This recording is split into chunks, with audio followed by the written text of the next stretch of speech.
Hi, good evening, or good afternoon, good afternoon, everyone, and welcome to our AY this evening. We kick off our 5-week series called Transitions. And you'll hear much more about this as we go through the evening. But we thank you so much for tuning in. This time, let's bow our heads for prayer. Father in heaven, we are grateful for the opportunity to come together again to worship your name, and more so, dear Lord, learn much more about you and also life. Help us as we go through this session, and I pray that it will be an informative one that would surely benefit us so that we can be better prepared to face the different phases of life. Thank you so much for your blessing. This is our prayer in your matchless name. Amen. All right, how you doing out there? Are you hearing me? Yes, we are. All right, just making sure. Yeah, well. Beautiful. I'm happy to know that you are well. And I'm going to say hi to those on YouTube. Good evening, Sister Vero. Good evening, Sherry Ann McDonald. Welcome to AY. So I want to take you through just some songs, and then leave more time for the discussions this evening. So just a few songs, and I hope you enjoy. I'm gonna sing. I'm gonna shout. I'm gonna sing, I'm gonna shout, praise the Lord. Oh, when the gates are open wide, I'm gonna sit by Jesus' side. I'm gonna shout, praise the Lord. I'm gonna sing, I'm gonna shout. I'm gonna sing, I'm gonna shout, praise the Lord. Oh, when the gates are open wide, I'm gonna sit by Jesus' side. I'm gonna sing, I'm gonna shout, praise the Lord. So in the precious seeds, weeping time is coming by and by. So in the precious seeds, weeping time is coming by and by. Someday in glory, you will find me, you will find me up in heaven. Someday in glory, you will find me singing and shouting for eternity. For my mind's made up and I won't turn back. I'm going to see my Jesus someday. I've got my mind made up and I won't turn back. I'm going to see my Jesus someday. You can smile when you can't say a word. You can smile when you cannot be heard. You can smile when it's stormy or fair. You can smile anytime, anywhere. You can smile when you can't say a word. You can smile when you cannot be heard. You can smile when it's stormy or fair. You can smile anywhere. So I need the cameras for this. I need to see a smile. When you can't say a word, you can. When you cannot be heard, you can. When it's stormy or fair, you can. So you know what we have to do for that, right? I need to see those smiles waiting on the cameras. All right, there are 3. One more. All right, we're going again. Anybody else coming in? All right, let's go. You can. When you can't say a word, you can. When you cannot be heard, you can. When it's stormy or fair, you can. Anytime, anywhere, you can. Anytime, anywhere, you can. Anytime, anywhere.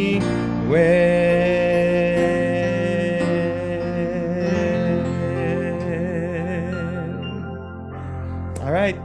Thank you so much for participating in that aspect of our service. Sister John, are you there still? I want to ask a favor that you just take us through our aim, motto, and pledge. Okay. Beautiful. Thank you so much. Okay. Good afternoon, everyone. Hi, Jan. Whew. Our aim, the Advent message to all the world in this generation. Motto, for the love of Christ compels me. Pledge, present arms. Loving the Lord Jesus, I promise to take an active part in the work of the Youth Society of our church, doing all I can to help others and to finish the work of the gospel in all the world. Order arms. Song. Adventist youth are we from every land and sea. Together we pray and work and play in happy harmony. We have a faith to share with others everywhere. A message of love from God above to show the world we care. Adventist youth, Adventist youth, Adventist youth. Thank you very much, Sister Jan. Well appreciated. And this evening, we kick off our 5-week series called Transitions. And is there anyone not part of the AY Society have any idea what we're going to do this evening? Or we have an idea what we're going to talk about? Or what do you think about when you hear the word transition? Maybe that's a better question. What do you think about when you hear the word transition?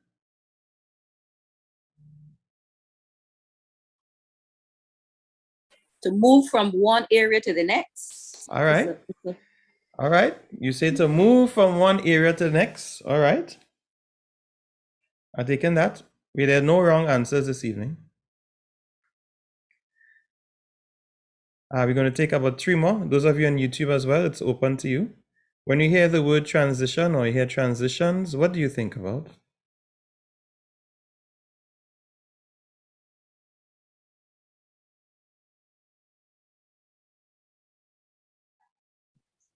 Trying to say it in another way, making changes. All right, making changes. Nice. That's 2. We'll take 1 more. So we've got some suggestion of moving from one place to another. We've got making changes, and we'll take 1 more. When you hear the word transition or the plural form transitions, what do you think about?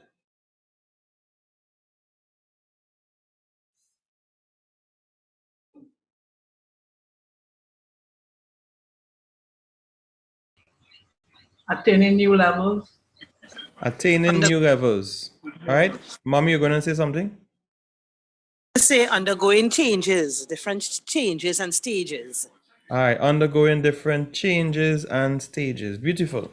Right, well, moving from one stage to another, right? Beautiful. Thank you. I'm just going to check YouTube to see if there are any other suggestions there. All right, YouTube, move from one stage to the next. We got another suggestion saying changes. Another one saying doing things step by step. Okay. I say all correct answers this evening. This evening we are kicking off a series, something that we found as the AY Society would be useful for young people and parents as we get ready for our next year school term. And we decided to go on a journey from preschool all the way up to the careers. And today we're going to deal with this 3 phases where we're going to go from preschool, we're going to go to primary school, preschool to primary school, then we're going to talk a bit about primary school to secondary, and then we're going to talk a bit about secondary to the tertiary level. All right, and this evening to get us going, we have a young lady by the name of Chelsea Ramkissoon. She's just 19 years of age and still has a little baby face, but she's 19. All right, and she attended the Faizabad Secondary School, and she currently is, she attends Silver Regional Training and Resource Center in Port of Spain, pursuing a certificate in early childhood care and education. Currently on vacation, but also she conducts classes to prepare young children for preschool. So it's my pleasure to introduce to you all to help take us through this first phase of preschool to primary. I invite at this time Chelsea Ramkissoon. Chelsea, how are you doing? Hi. Thank Hi, you, Ryan, hi. for that introduction. You're welcome. All right, so this time is yours. You can take your time and take us through this first phase. Let's learn some more about this journey. All right, over to you. Good afternoon, everyone. Well, I don't have to say my name and my age and my baby face anymore. Yes, I'm a part of the several teachers all around Trinidad, and I teach in one of their schools. I just left St. Andrew's ECC in Arima, I believe. No, I think it's Sandy Grande. Sorry, Sandy Grande. Right. So I'm going to share my screen now. All right.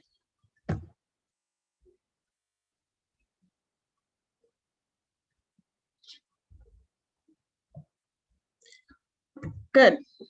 Starting school. I'm leaving from preschool to primary school. What is transition? And we got a lot of answers there and all are correct. A transition refers to a period of change between one condition to another. For the 4+ children, they will be experiencing the transition from preschool to primary school during the year. This transition does not only focus on the learning, but includes routines, social and emotional aspects. Be aware, these are some problems that we encounter in the preschool as well, where we see a lot of children, they have a tendency of saying, this is mine, and I don't want to share. Even in the physical space, where we have fruit time, and a child doesn't have a snack, and we ask, do you want to share? No, that's mine. We have to teach our children to share. We have to teach our children to be kind to others and considerate of others' needs. A lot of children might not come to school with a fruit, so we have to learn to share. So parents, please teach your child how to share. Children need help developing appropriate classroom behavior. In the online school, we see a lot of children on the chairs, on their beds, moving around. And as parents, we need to model this behavior. We need to set a routine, a little classroom where we say, this is your class, and you need to sit here from this time to this time. This gives them the opportunity to develop a sense of independence and discipline. So you sit, you look at your teacher, and you be very attentive. And as parents, we need to model this behavior. Sit with your child, wear the appropriate clothing.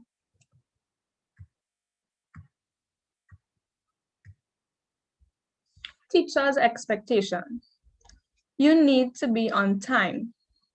You need to be on time for everything, for work, for school. You need to be on time. If classes start at 9, you need to be there before 9, waiting for the teacher. You must follow the online rules. I have my online rules there. You need to be on time. Keep your mics muted, no eating and drinking. We have a lot of children that eat, and their parents allow them to eat. And we ask, Mommy, why do you do that? And they say, well, she wants something to eat. So we kindly ask them to, take off your camera, have something to eat, and then come back. It is very disrespectful to the teachers and the other children. Provide proper written excuses when sick or absent. This is for parents and for teachers. So the teachers would not be wondering, why this child didn't come? This is for records. Homework is done and checked every day. For preschool, we don't give homework. We do all our little activities in class. But in first year, they do give you homework, and you are required to do your homework. You are to sit with your child and do your homework. Provide proper contact information. This is for your child's safety. Cooperate with the teachers. Let them know what's happening because they care about your child. Ensure that the child follows the school rules. In preschool, in the online setting, we didn't ask for a uniform, but we asked for appropriate dress code. No sleeveless clothing, put on proper pants, because we have children saying, Miss, I don't have on any pants, or Miss, my mommy didn't give me anything. And it is very embarrassing. So please, get your child into that school routine. They need to have a uniform. Some preschools require it and some don't on the online school. Have your stationery on hand. When we are doing the activities, ensure that your child has all the necessary materials. They need it.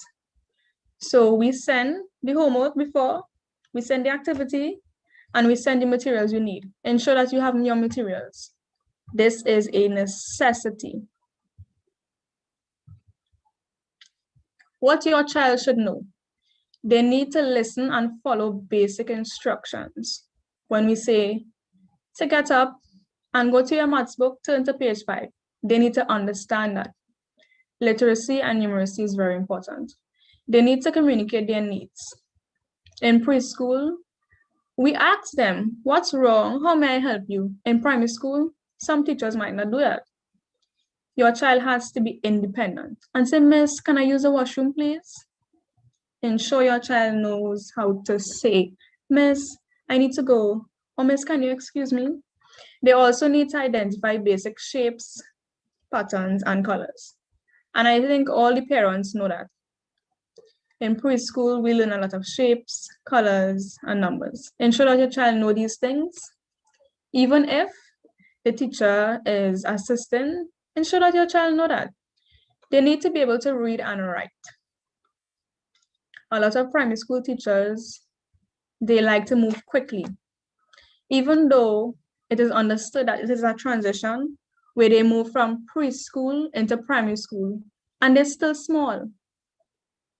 They need to learn to read and write. Self-care is important, especially in the physical school. They need to learn how to undress themselves, clean themselves. Sometimes we help, but it's important for your child to learn self-care. They also need to learn manners. A lot of the time on Zoom, children, they don't raise their hand.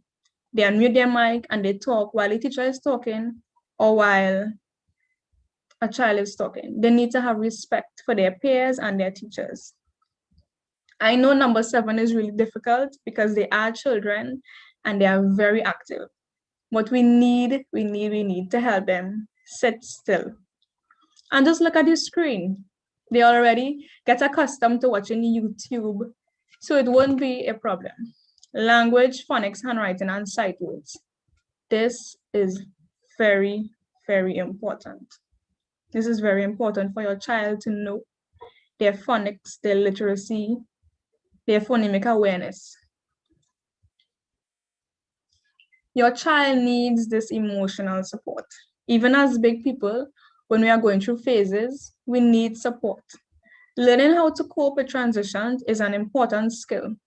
Besides planning for the transition to take place, the parent can support the child by helping the child understand that it is natural to feel worried during this stage. Before graduation for the 4+, we asked them if they are scared. Some said yes, some said no. We need to support our children. However, there are actions that can take to ease themselves through this transition. Tell your child there's no wrong and right answers. I always tell my children that if I tell you to draw a tree and you draw a line, that is your tree, and I'm very proud of you. Reassure the child that they will gain friends and have fun with their new teachers and peers. Because a lot of time they ask, Miss, are you going to see you in my new school? And you say, no, but you will find new teachers, new friends, new people to talk to. What can you do as a parent or guardian? Be interested in your child's learning at school. By doing this, you can support your child's learning and find out how they are adjusting to this new school. After school, even though you are there sitting with them, ask them how was school? What did you learn? Did you find some new friends? Who did you talk to? Keep your child talking about school. Ask them about their new experiences. Find out what they like and dislike. Ask them what they think about starting primary school. Be positive about starting school and enjoy your child's environment because they will know when you are scared. There are different virtual platforms that a lot of schools use. Some use Zoom, Skype, Microsoft Teams, Google Meet, Schoology, Edmodo, and e-learning. Get familiar with these things. As I close, it is important. Okay, hold on.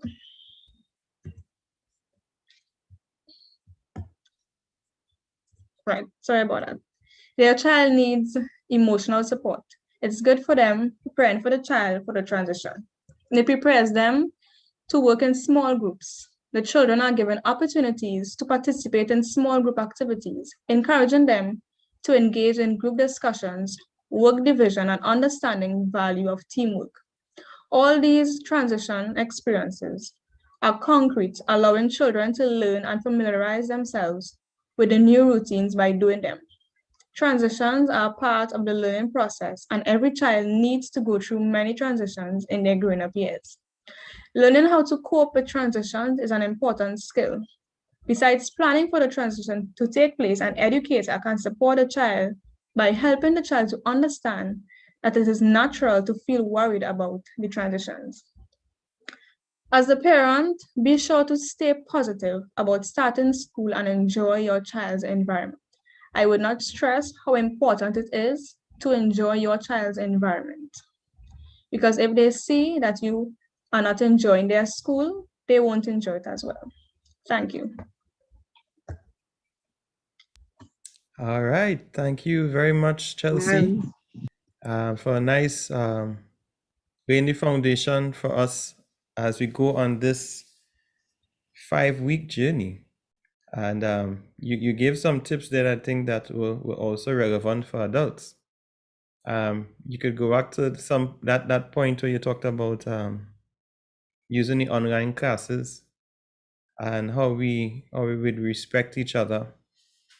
Because it's so easy to forget. They say train up a child in a way he should go, she should go. So when they're old, they will not depart. And I've also learned that they have qualified that statement by saying when he's old or she is old, they will not depart from the training that they received very young. So that this phase of life is critical to all of our lives because it would surely influence us as we get older. I want to open the floor for some comments and questions. Chelsea, you're not expected to know all the answers. All right. We have some other teachers as well who are online and others who could give support. Okay. So any questions or concerns concerning this phase of as we get to deal with transitions? Any questions for Chelsea or for the platform around preparation and transitioning between preschool and primary school?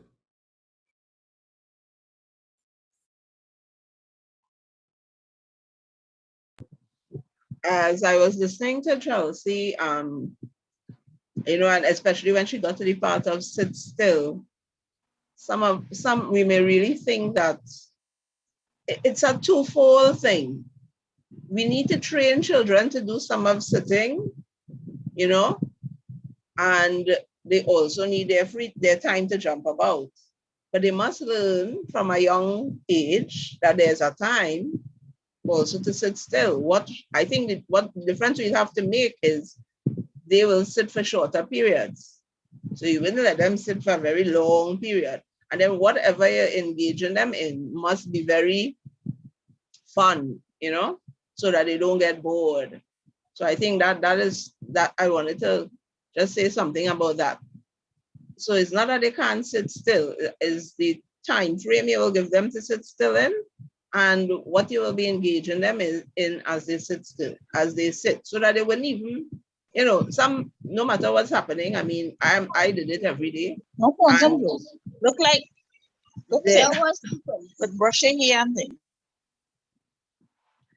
All right. And there are those who, no matter how fun it is, some of them are still, you know, distracted. But still, that's where the parents may come in to try to help. So that's a consideration we have to have. All right. Thanks a lot, Jan. Sister Vic? So Yeah, go ahead. I'm just thinking that in terms of sitting still, one of the things that could happen is teachers could ask the children to stand and stretch, you know, do stretches, as Sister Jan said, you sit for shorter periods of time, but you can get up and employ some of the visual and performing arts, you know, some stretches and some walking about and then sit again. Nice. Thank you. That seems to help.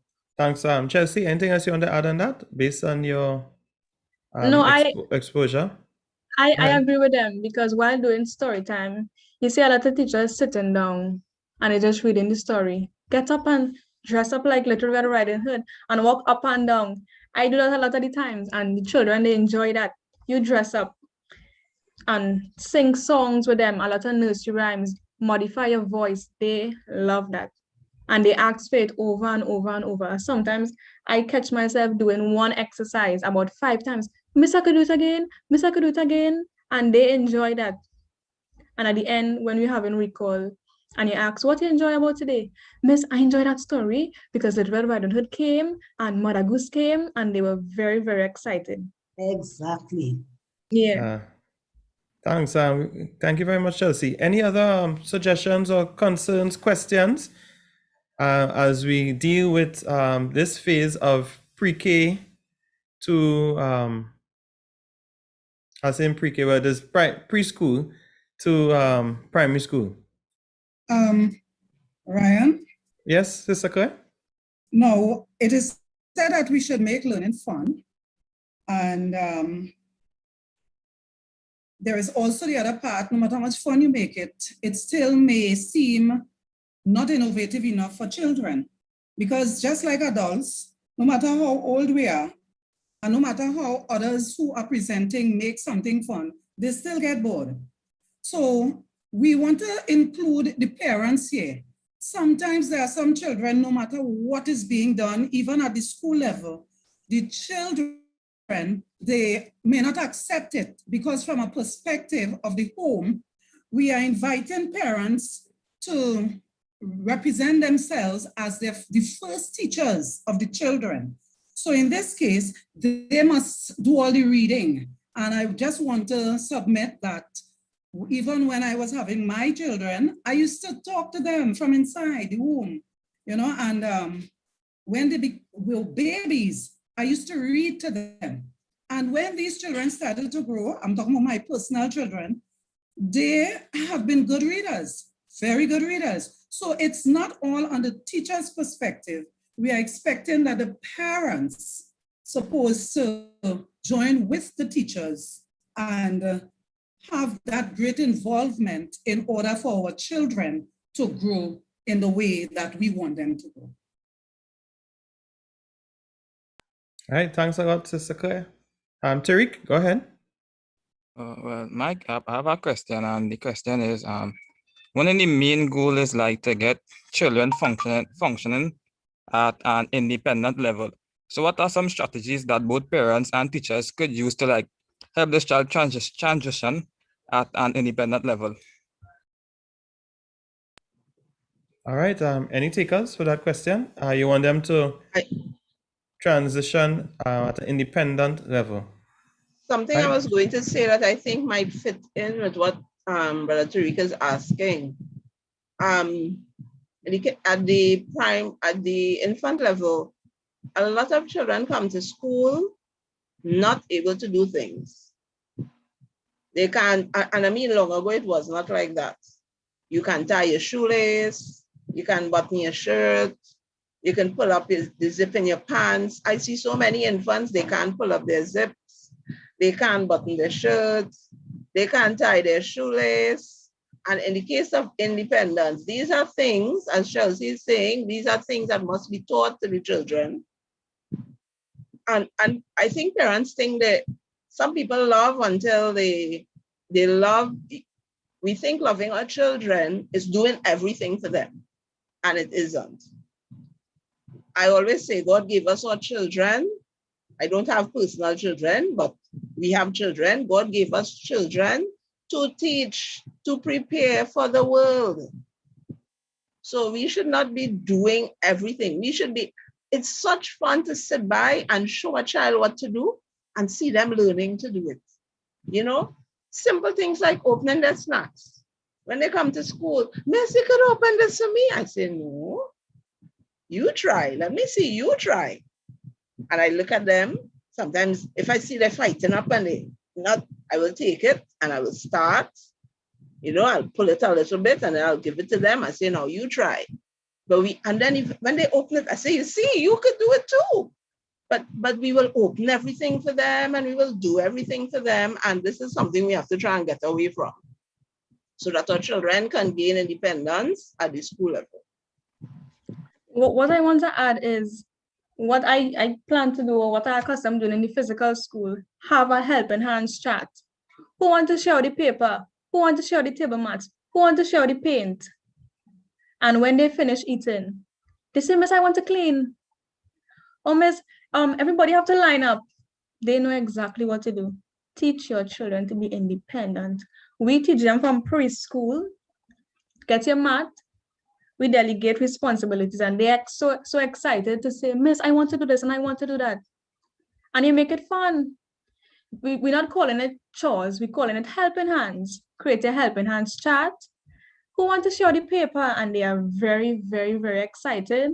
And then you will realize that, but wait, how Joshua not asking me to tie his shoelace anymore?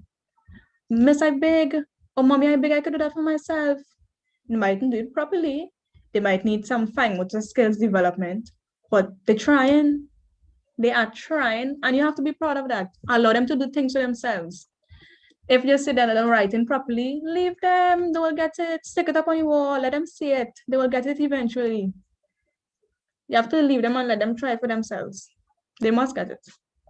All right, thank you very much, Chelsea. We have just 1 or 2 comments. When they learn to do it, give them the time to practice, and that helps with being independent. All right, we have room for just about 2 more points or questions around this phase. I have one question. All right, go ahead. What advice would you give to a parent who may not be able to understand or read to a point, or they have other children who are maybe at a different stage and they have to be there for all of them? What advice would you have for them, and how would they how do you think they should participate in the transition period? All right, thanks for that question. Any takers? So we have a nice question on the floor there. And I just want Any to understand takers? the question. I just want to understand the question. You're asking Sure. if the parent has one or more children and they have to facilitate both of them while they're in the online school. That's part of it. But go ahead, Keisha. You could qualify Yes, it more. that's part of it. And the other part is the parent who may not understand or may have difficulties understanding themselves. Because you may have, you may have parents who are unable to understand things for themselves. So what is the advice you will have for them? Or how do you help them? Is there anything to assist parents as well to help their children? From a Serval point of view, on behalf of Serval, we have parent outreach programs where we do help parents understand. And there are a lot of parents who can't read or write or can't even hear. So that is why they train us to do sign language. So we speak to the children, we speak to the parents. We have newsletters where it's not a lot of writing, but a lot of auditory and visual learning. For the parent who has a lot of children, we send packages. So if you know that you have a child that you can't be with them right away, we have packages and we send packages. So you do the work with the child, you send it back, we look at it, and we send more. Any questions, we will answer them. That's what I have to add. We have parent outreach programs. Yes, thanks for this. Any other comments concerning this, Auntie Vic? I don't know if this happens, but a good thing that could happen is to have online parent support groups so that parents can lend support to other parents. You know, and it's interesting that this is happening this evening because I am involved with an organization that is doing at this time something called the Caring Caravan, way out in Guyana. And we are meeting with teachers and parents, but mainly parents who have children with some kind of disability. It might be a learning disability, or it might be autism or something like that. But one of the main things that we have is the parent support group, where they have their spaces that they can come on and discuss, issues so that we can give them tips to help with whatever situations they may have. So I am suggesting that, a parent support group might be a good thing to have. Okay, thanks a lot for the suggestion as well. And Alison? Yeah, it's but it fits with Alison's phone. I just wanted to find out if I'm in that server setting, if there is a holistic approach as we have and that exists in our schools, meaning that with the holistic approach, the heart and the head and the hand, that type of thing that we promote in our church. Do you think that would have been a welcomed addition in the civil environment? Serval is based on family. It was built on family. So whoever had experience with a Serval preschool, you would realize that it's very family-based. We take all children, learning disabilities, physical disabilities. We have parents who can't hear. And a lot of times in the preschool, while we're teaching, we have children who are signing for us. And we teach children every day, we teach them a sign. So they can communicate with their friends and they can communicate with parents. As I said before, Serval has a parent outreach program where we help all parents. We go to their homes, we speak to them, any advice that they need, we give it to them. So we are open to anything. Serval is equipped, they have a lot of special ed teachers to deal with the disabilities, both physical and learning. Okay, I wouldn't stretch it any further. Thanks a lot. All right, thanks a lot, Brother Fitz. Thank you very much, Chelsea. Any final comments before we go on to the next phase? From you, Chelsea. I don't have anything to say. I would just like to say thank you for having me. It was a great experience, and this is a good program for parents, children, and teachers, and for even people who are not parents, but they do assist children with their learning. So it is a great opportunity. Thank you. Thank you too for accepting the invitation and also for being so willing to present based on the drive and enthusiasm that you have. And just thinking back to when I was 19, just a few years ago, how excited I was to get into the world of work and have this whole career ahead of you. So as you go forward, as you grow, as you get to learn new things, I trust that you continue to trust the Lord to lead you, and that your enthusiasm to help and teach would be so expanded so that even with this, you could always give God the glory through everything that you do. All right, thanks a lot, Chelsea, for being so willing and to participate this evening in our 5-part series, Transitions. And we're going to take an item of special music, and then we get into our second phase for the evening. We're going from primary school to secondary school. This evening, special will be done by Rodney Alexander, bassist from Captiville. He's also offering tutoring classes during this vacation period. So if you're interested, you could always reach out, and as he teaches the bass guitar. All right. All right. At this time, we hear from Rodney Alexander.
Amen. Amen. Amen. Amen. Thank you Amen. very much, Rodney, for the sweet sounds on the bass guitar. And again, if you are interested in learning the bass guitar, he's offering classes during this period. So this is for the young and the old, all right? And the not so young. If you're interested, you could just reach out and I'll send the information to you. All right. Again, thank you, Chelsea. And we from preschool, what's next? After preschool, where do you head to? Any takers? Primary. Primary school. That's right. And this evening, we are privileged to have with us Mrs. Leslie Ann Farfar-Cooper. She has a BSc in Behavioral Science and postgrad diploma in Mediation Studies. She's been in education for just over 10 years, and she lectures at COSTAT, a tutor at UE Open Campus. And currently, she's a guidance counselor with the Ministry of Education at the secondary school level. She's married and she has 2 adorable children. Introduced to you this evening, Mrs. Leslie Ann Farfar-Cooper. Leslie, are you there? Hi, Ryan. Hey, Good how are you afternoon, going? everyone. Good afternoon, my dear. Good. Chelsea, I don't believe that's Chelsea. I knew Chelsea as a baby and she looks so grown, professional woman now. This is very, very interesting. Hi, Chelsea. Very nice. Secondary school. So what do we need to know about moving from primary school to secondary school and being in the system from not just not from the perspective of a teacher, but from the perspective of a guidance counselor? We tend to hear the things and know about the things that teachers don't usually always share. All right, so we need to be very mindful. So my presentation, I don't know if I could be as concise and tight as Chelsea was, but I'll try my best.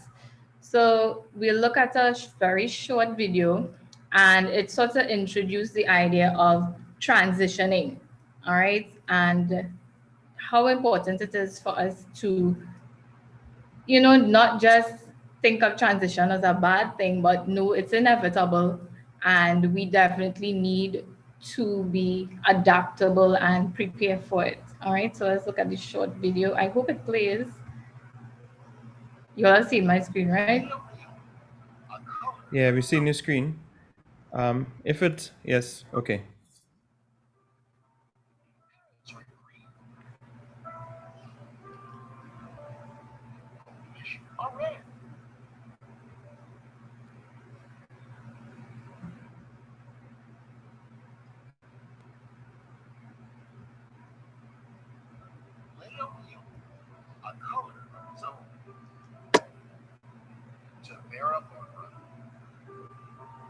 Parrots are green. Goldfish are red. Elephants are gray. Pigs are pink. All animals have a color of their own. Except for aliens. They change color wherever they go. On lemons, they're yellow.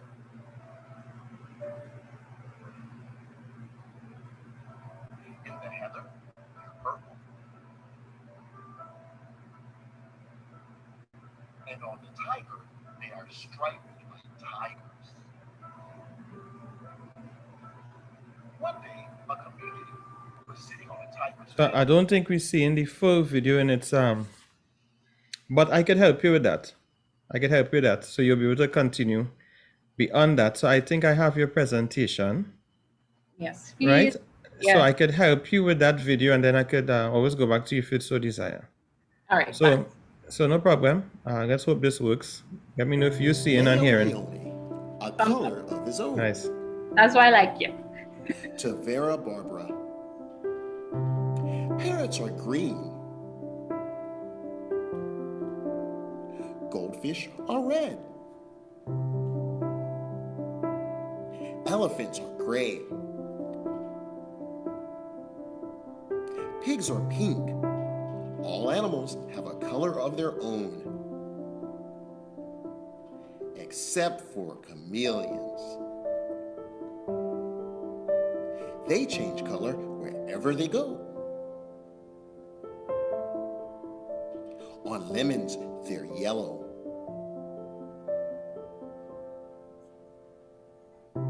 In the heather, they're purple. And on the tiger, they are striped like tigers. One day, a chameleon who was sitting on a tiger's tail said to himself, "If I remain on a leaf, I shall be green forever, and so I too will have a color of my own." With this thought, he cheerfully climbed onto the greenest leaf. But in autumn, the leaf turned, and so did the chameleon.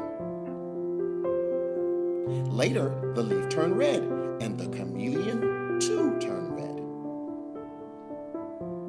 And then the winter winds blew the leaf from the branch, and with it, the chameleon. The chameleon was black in the long winter night.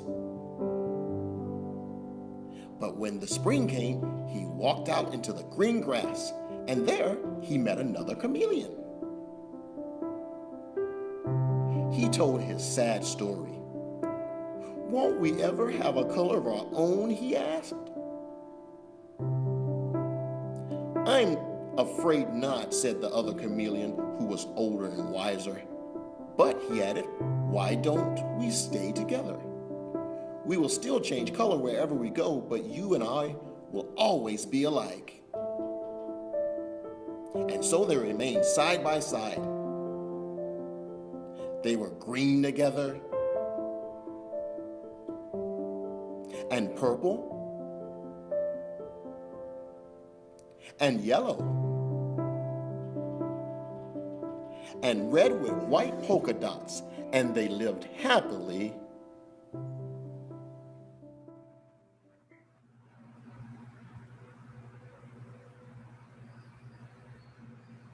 Leo Leone. Right. So from the video, because of time, I would have usually asked persons to, give me an idea of what they thought about the video and, that whole thing about transitioning. But Chelsea really gave a concise, nice definition of transition. And I heard a lot of persons who are logged on right now, they definitely hit the nail on the head when they said transition is just a period in all of our lives, right? Moving from one major stage, and we hear that a lot, major changes takes place during that period of time.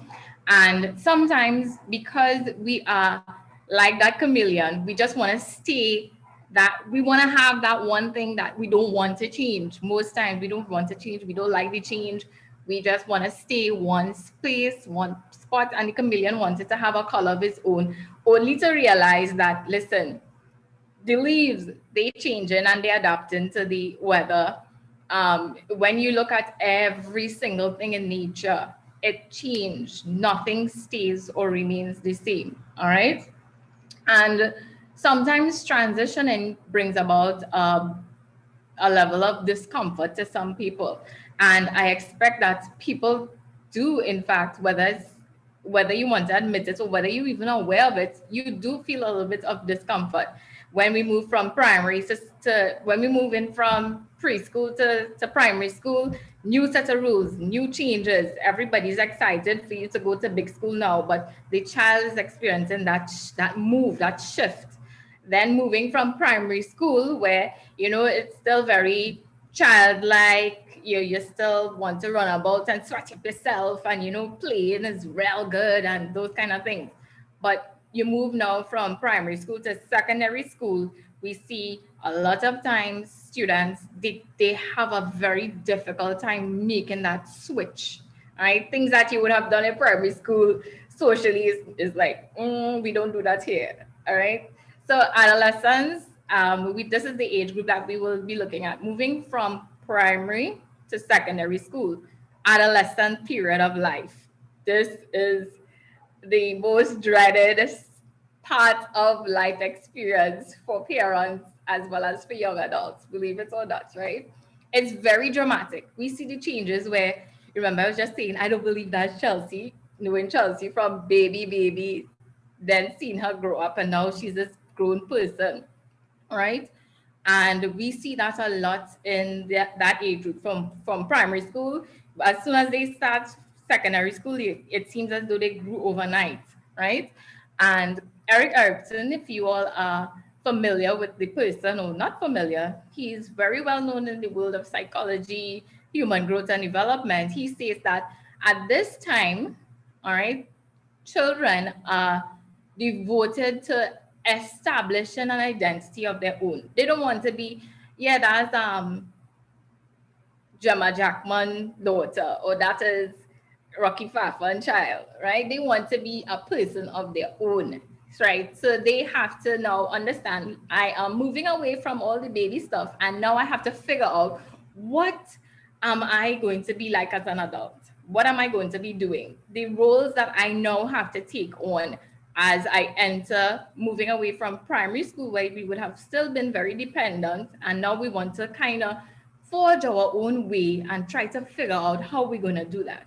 More responsibilities. We want to be separate from the family. So this is the time as well where parents, we still want to hold on to our little babies, and we'd be like, oh gosh, I don't believe my child moving. But yes, they are getting older, and we need to give them a little room to, figure things out. Erickson also says that if we do not give the child that time or that chance to really figure out that identity, they will definitely feel as though they don't have a place in this life. They don't know what to do. They don't know their identity. They don't know what they're about. They're just going to exist. And that is not somewhere we want our children to be. We don't want them to feel as though they are, confused about what is my role, what is my purpose, what am I going to be doing in the next couple years. All right, Ryan.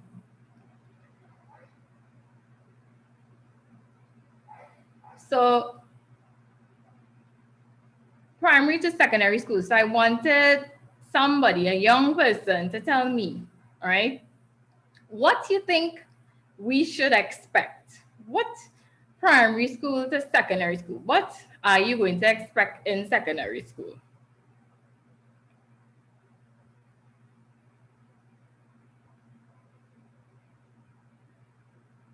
What to expect? Anybody?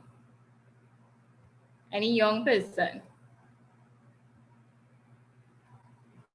I think I am the only young person here. Expect a lot of, I want to do this for myself, by myself. I don't want your help. There's a lot of, you can't tell me what to do. Or this is my time. A lot of attitude. You will get that. A lot of behavior, expressive behavior.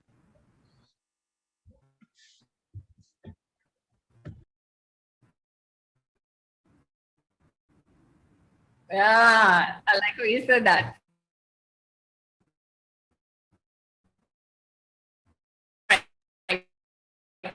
So I want to ask the parents now.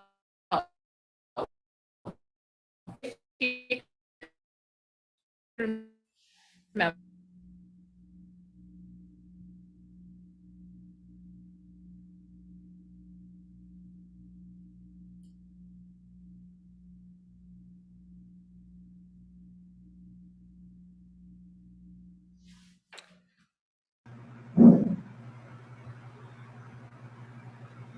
Yeah, no, Leslie had a little challenge there. If she was gonna ask the parents about what to expect primary to secondary school.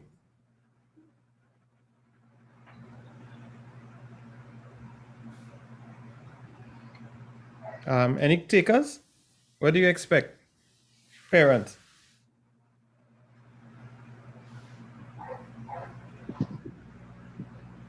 I think maybe parents could expect, and that's from maybe experience, seeing what has happened. The children are getting new friends. They're starting to consider their peers more than, they're building a relationship with peers and becoming more independent, and they're not the little children who everything was mommy and daddy, but they clinging to friends more, a little more now than before. All right. Thank you, Jan. Leslie, are you back? Yes. Oh, sorry. Oh, go ahead. Go ahead. Go ahead. Good afternoon. Afternoon. Hi, Leslie. Nice to Hi, see you. Okay, so because I have she is going to be, she coming out of her teens this year, so I'll have a 20-year-old in my hand in a short. I think I could still answer this. Kind of on what John was saying when you spoke just now, you kind of have to hold on to them the most at that time because the influence is greater and they always kind of think that you want to steal their fun. So you kind of have to have a certain amount of control. You have to be that parent who is a stickler.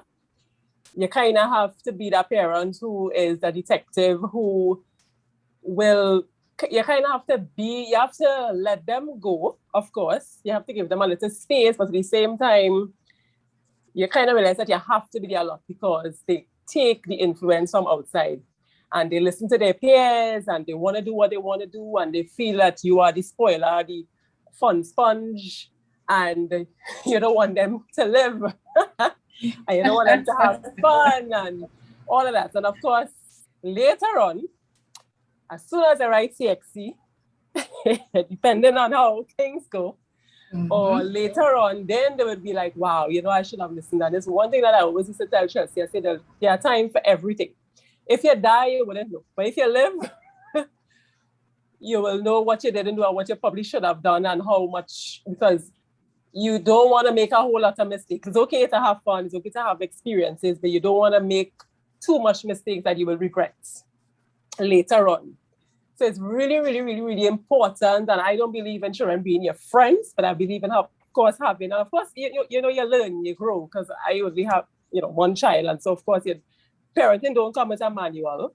And you are learning while you are teaching them, obviously, right? So you're learning and you don't know everything, but I know a lot more now than I know then. And sometimes, but you really have to be sticklers with them. You really have to be sticklers with them. And sometimes you make really, really hard decisions, but in the end, it will work all right. So, you have that relationship. You have a really, really good vibe relationship with them, but at the same time, you still have to always remain the parent and remain consistent in, in terms of how you teach them and you teach and train. Discipline. Thanks a lot. Discipline. Thank you very much, Maritza. Back to you, Leslie. All right. So I wanted the younger set to answer what they think first day of school is going to be like in secondary school. Like what, we all fantasize and we all have this, sometimes we sit and we think, what my first day going to be like, boy? Would I see dolphins and rainbows and what exactly would I be experiencing in secondary school? Because this is new. Sometimes it's unknown to us. Or if we don't have the younger ones, we could ask the adults, what was your first day of secondary school like? Anybody? Could you even remember that? I mean, remember, you guys are quite young, Ryan. I remember before. Yeah, that's just the other day because I remember it. I remember that after common entrance, we had we were separated from our classmates. So I probably was in a class with just about 22 people, 22 children, and only I think about 10 or 11 of us passed for the same school. Right, that's a lot, huh? Yeah, about 10 or 11 of us passed for the same school. It could be 9, but I think in my calculations about that. And now I was looking to see who, and then there's one.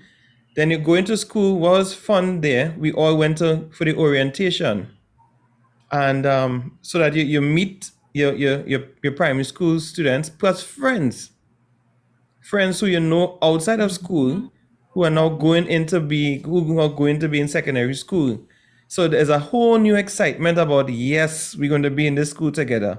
Nice. And then you also learned about friends who passed through the school and transferred during that All period. that happened on the first day of school, right? No, but this is before. This is just before when you go to the orientation, because that orientation is when they do all these transfers and Yeah, that yeah, thing. yeah. So yes, I ain't want to go into much detail, but the first day for me was an exciting one, Mm-hmm. and was moving from short pants to long pants. What?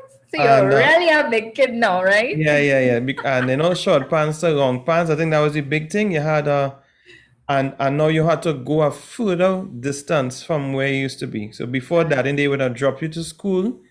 Now you're either going in some other car. Well, this was for me, some other car or bread van, as the case might be. So it was an exciting period for me. Very exciting for first day, and it was a real joy.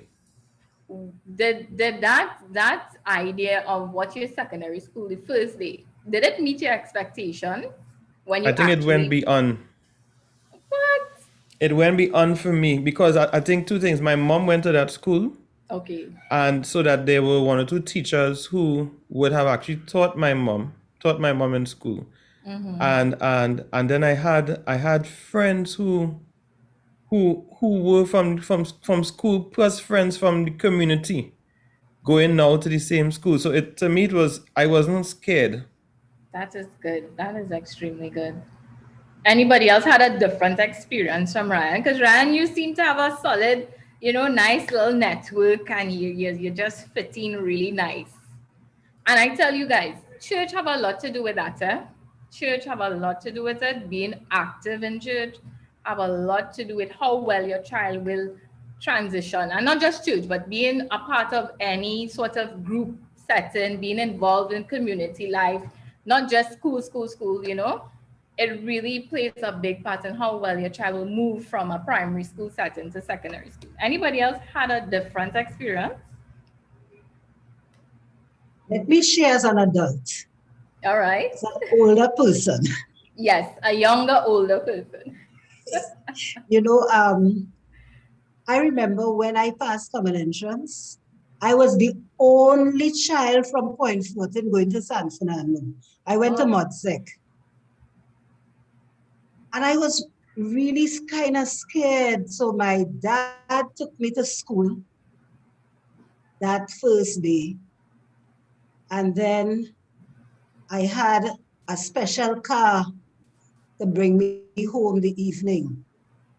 But when I got to school, it just so happened that I think something went wrong with the material to get the uniforms, and all of Form 1 had to wear white clothes, white skirts, white shirts, and all of Form 1, the three Form 1s,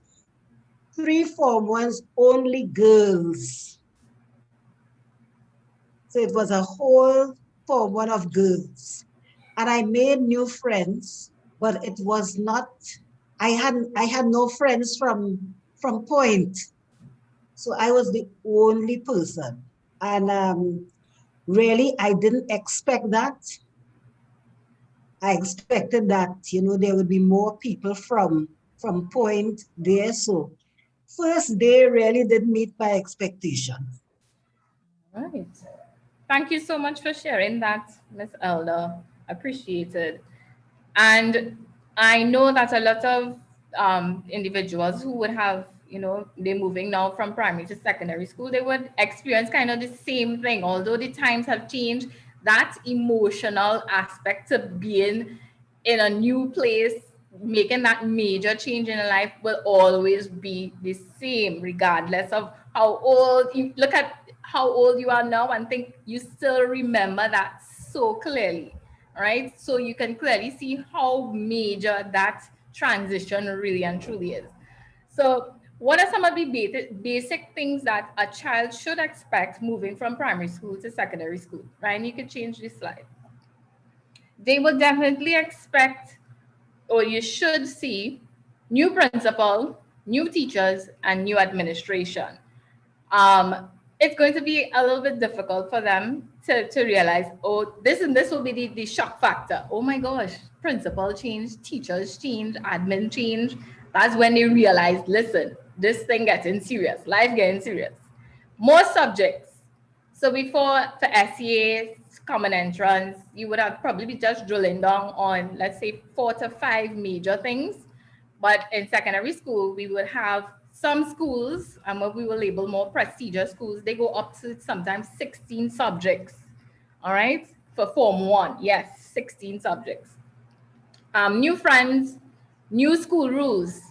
Primary school, I don't think many individuals would be aware of, basic school rules. You more be like physical uniform, don't wear certain things, but school rules are much more enforced in secondary school, all right? And it is something that we have to really, really pay attention to as parents also. New uniform, stricter use of your timetable. I think in primary school, teachers sort of kind of wing it, and they say, okay, I'm not feeling to teach maths this evening, so they go on and they do comprehension, or they'll do whatever they feel like. But in secondary school, we have a timetable, you know your timetable, and we stick into this, right? So you have that astringent, we have to follow this. The school most times will be larger. Most times, I just want to put that out there, right? Most times the school is going to be larger because more students, bigger setting, right? And you have these new social rules. Primary school, sweaty up yourself, kicking ball, you'd come back in class dirty, and that's quite fine. But in secondary school, these social rules tend to change a bit. And then we have challenging personalities. We have to expect that. You might be the challenging personality in your school, in primary school. But when you come now and you realize there are children even more challenging than you who would stand up to you. And sometimes children find it real difficult. Like, I was not expecting people to, be like this. And we even have teachers, challenging teachers who would challenge students, good and bad. And your child needs to understand that, listen, I need to expect that, because your teachers in primary school, and I could see a lot of times where, primary school teachers are more gentle and more caring, and they will hold your hand and they will try to be patient. But in secondary school, it's almost like you get thrown out into the ocean, no life jacket, anything. So challenging personalities is something that they must expect even from teachers. Some no-nonsense teachers, they don't want any excuses. So with every transition, the child should expect to be fearful. It's a new environment. You remember, this is primary school, 7 years of your life. Most times, if you stick in with one primary school, right? You're afraid to make this. You don't know what to expect. We are afraid of, most times, what we don't know. We are afraid of the unknown. All right. Some students, we would see them coming in with, this sort of aura of disappointment, because they did not pass for the school of their choice. Every time we see this was not my first choice. I'm very disappointed in myself. Sometimes parents come in with that same disappointment where, they just hear and they're not really glad that go. Some students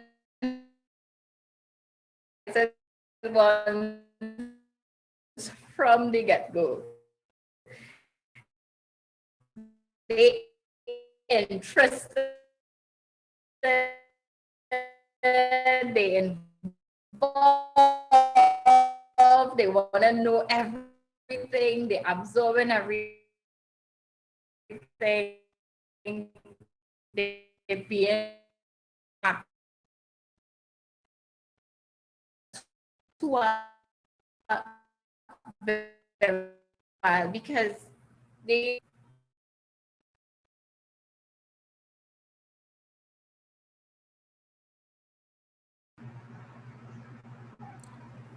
I know Reziana was breaking up there a little bit, and she's just talking about these transitions and emotions being experienced at secondary school level. And she got to the point where even sometimes parents come with the same disappointing feeling and the sadness and the frustration, but there's also the side where you get the happiness and the excitement for this new phase. Yes, Ryan, thanks for picking up the slack. That's no problem. So we see both parents and child coming in with the sadness, some frustrated because, you know, they really just don't want to change. They don't want to move from primary school. They're comfortable, they're frustrated now with all these changes and these things that have to happen. Worry a lot of times because of socioeconomic status, because of, you know, life circumstances that happening in the background. A lot of times we don't even take that into consideration. Children worry as much as adults do. All right. So you as the adult thinking, you know, this child don't have anything to be worried about, and all you need to do is just be present in school. I hear this all the time, and I want parents to start getting out of that thought process because they worry. All right, they're worried about you most times. When we sit and we have those sessions with them, we realize, but wait a minute, the child is really worried. And now where we have this pandemic, we hear it all the time, children so worried about their parents being out there as first responders, frontline workers, and they feel so worried about, you know, if I have to be sitting in school, what is going to happen to my parents and things like that. They worry too about reopening of the schools where, oh my goodness, I've been home for the past, 2 years. I got comfortable, and we see Ministry of Education, they now trying to tell people, listen, we have to go back out to school, normal school. And that in itself is a big concern for children as well. Would I get COVID-19? Am I going to be able to keep up with the hygiene? If somebody cough on me, what am I going to do? These kind of things, they think about it and they're very, very worried. You could change this slide now, Ryan. So how do you as a parent, how would you help your child through this? Take the time, parents, to get to know their school. Many, many, many times, too often, we see that sometimes you let your child pass to the school. Yes, she got through to this prestigious school. He or she got through to this prestigious school. And the school have certain rules that you're not on board with. All right? Maybe they have to go to the mosque and recite certain prayers if necessary. And teachers of these denominations, they take those, you know, they take their religion just as serious as any other. If you want to send your child to a prestigious Hindu school, know exactly what is going to come with it. Because we tend to, you know, feel, yes, my child passed for this prestigious school and we're good. But you have to know, does this school really align with what or what do I want for my child and what do I expect, especially from a spiritual point of view. And parents, you need to understand every school have things that you need to know or be aware of, and you would make a more informed decision. So take the time to know the school, know the administration, very important. I've seen parents don't even know who their child's form teacher is. They don't know. If you ask them, who's the guidance officer attached to the school? They don't know. Who's the social worker? I don't know. Who's your child's math teacher? I don't know now. And they call in the child. Mary, who's your math teacher again? I want parents to know that you need to know the administration, know all of your children's teacher. I'm not saying that you would be their best friends, but it's good to know them, to have that conversation, be a part, be active. Know their study type, know their timetables and the online platforms that these children are going to be on. Don't take it for granted. Yeah, my child does fix the internet, and you take it for granted that they would be good at navigating themselves through these spaces. No. Some schools using Edmodo, Teams, Zoom, all of these different platforms, and the parents themselves don't even know how to log on or how to do certain things. Let me tell you something, and I'm giving you guys this insight. I've seen this, and I could talk about this with much authority. Children at this age, when they get this level of freedom, or should I say, authority to be responsible for their own learning, they try to trick parents in terms of, yeah, I don't have any assignments today. No, I good. My teacher didn't come to class today. Most times that's not the truth. All right. Most times that's not the truth. So know their timetables. Know they have math now. They have Spanish in the next 5 hours, 2 hours, 3 hours, whatever. Know their study timetable and be aware of the online platforms. Each class, because some schools will have one platform and some schools teachers use a platform that they are more comfortable with. So know how to log in, know how to, navigate yourself through it, because your children, they tend to be smarter than you, and that's not a good thing. All right, because at this point they ain't really business about school, to be honest, to a point, right? If you're not on them, they're just going to kick up their feet and be like, yeah, this is a big vacation day for me. And you'll see them on YouTube, and then you'll see them flipping through all the unnecessary things. So parents, please know your children's timetable and the online platforms. Help them to set up.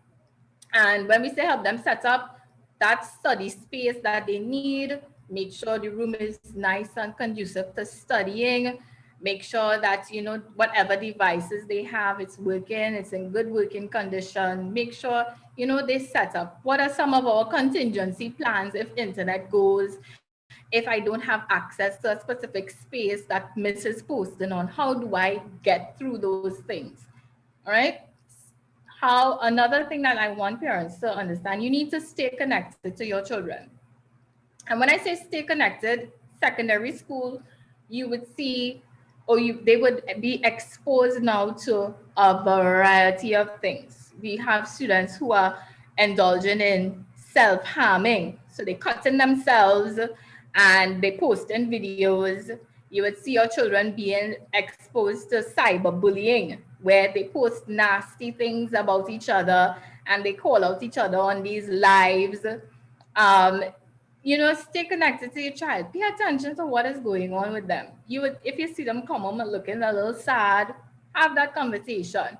And a lot of times parents, we tend to forget that we were once that age and we don't have those real intimate conversations with them.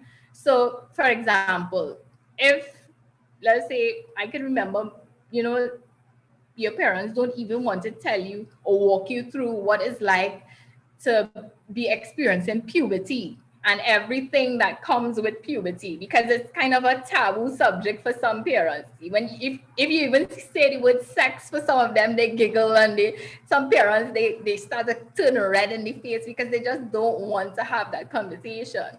But in order to stay connected to your child, sometimes you need to share certain experiences that you would have had when you went into secondary school. And because you are sharing on a more intimate level and not a superficial level, your child tends to be more influenced by you than their peers. So be their go-to. When I say be their go-to, you, the parent, should be the person that your child, especially in secondary school. Please, parents, don't be that parent where your child don't feel comfortable to come and talk to you. Most times we see these peers telling each other a whole bunch of rubbish. Sorry to say it like that. They informing each other and they're giving advice to each other, and half of the time the kind of nonsense they telling each other. Please. So if your child feels comfortable to come and talk to you about things that they're experiencing in secondary school, because primary school is different. Please be their go-to. That child should feel comfortable coming to you to talk about anything. Mind your words. Parents, we tend to see a lot of times you compare your children to the first child or the golden child. How come you didn't pass on Aparima? Why? I don't know. How come you don't have nothing to do when the day come and look, you pass at junior sex school? Or you feel, you tend to be saying mean and hurtful things to the child and expect them to function well in their classes. Please mind what you're saying. Yes, we get angry. Yes, we get upset. Sometimes I too find myself, losing it at times. But be the person to, apologize if you know that and when we say apologize, we're not talking about opening the door and offering them food to eat, because that's how my mother used to apologize to me, right? We're talking about, Mary, I'm very sorry for saying those hurtful things. And, this is a good practice. Be a conscious parent. And this is good practice for not just you, but for the child as well, because as Chelsea was saying, children model behavior even at this point in their life, right? So they would know that, listen, apologizing when I'm wrong is a good thing, and I want to keep that up. I want to have this in my family when I get older. Help them strengthen their spirituality. Listen, I can't emphasize how important this one is. Let your child understand how important God is. I've been exposed to children in secondary school doing witchcraft on each other. I've been exposed to children in secondary school being summoning demons, like self-harming. You would see those kind of things. I don't want to go too deep into it, but there is a big spiritual connection with those things. And when your child starts to, be exposed or be around students like that, it's very easy for them to sort of slide very slowly into that kind of culture, and you find yourself in this situation where, they learning to cope with those negative strategies. All right. So strengthen their spirituality. Let them understand, listen, I can talk to God. If I can't talk to my parents, I could talk to God about what is happening with me. And if you teach them how to, sit quietly and listen to the voice of God, it will come in extremely handy, not just for secondary school, but for life. Let them be independent, extremely important. Primary school independence is learning to tie a shoelace and eating and those kind of things. But in secondary school, let them make mistakes sometimes. Now I'm talking about mistakes that will be harmful to them in a probably life and death type of situation. But sometimes we just need to leave them to learn the hard way sometimes. And the last point, just be there for your child. All right, from personal experience. And I could talk a little bit about myself, where my mother, she would sit up with me when I was writing CSEC, and I could still remember common entrance, me studying late at night, trying to, cram for common entrance. And she was just up with me.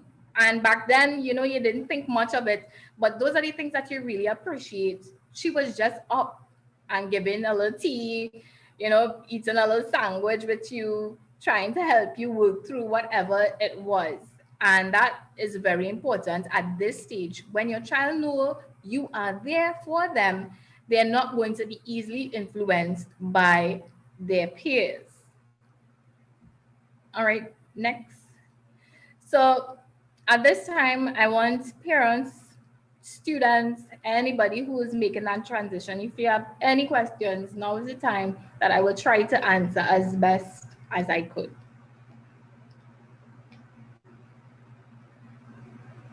Thank you very much, Leslie Ann. And it's a nice journey that carried me back through secondary school. And I remembered so many stories of secondary school life. And so The floor is open for questions concerning this phase of transitioning through from primary to secondary school. She talked about this age group of 12 to 18. And so the floor is open for any questions. I'll check YouTube as well. I saw comments secondary school around her first day at secondary school was very scary. And another comment, home is the first school. Parents teaching their kids to do things for themselves is the first strategy among many, especially at preschool level before transitioning to primary school. Thank you, Shelly-Ann, for that comment. This came via YouTube. Anyone else on Zoom here? Any comment concerning what Leslie would have presented for us? The floor is open. We'll take at least 2 comments or questions.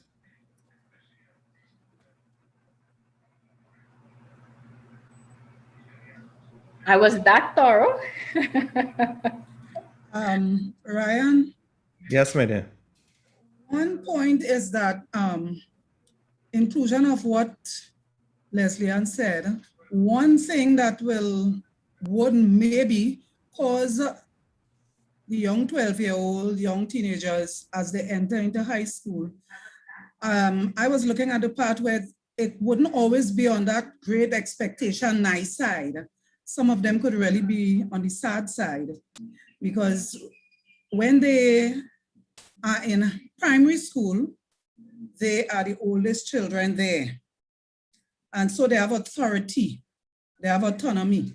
But when they go out there into the secondary school, they become the little ones. And so they have to really fight up to get to that point that they really want to be, because they become the younger ones, the youngest in the school.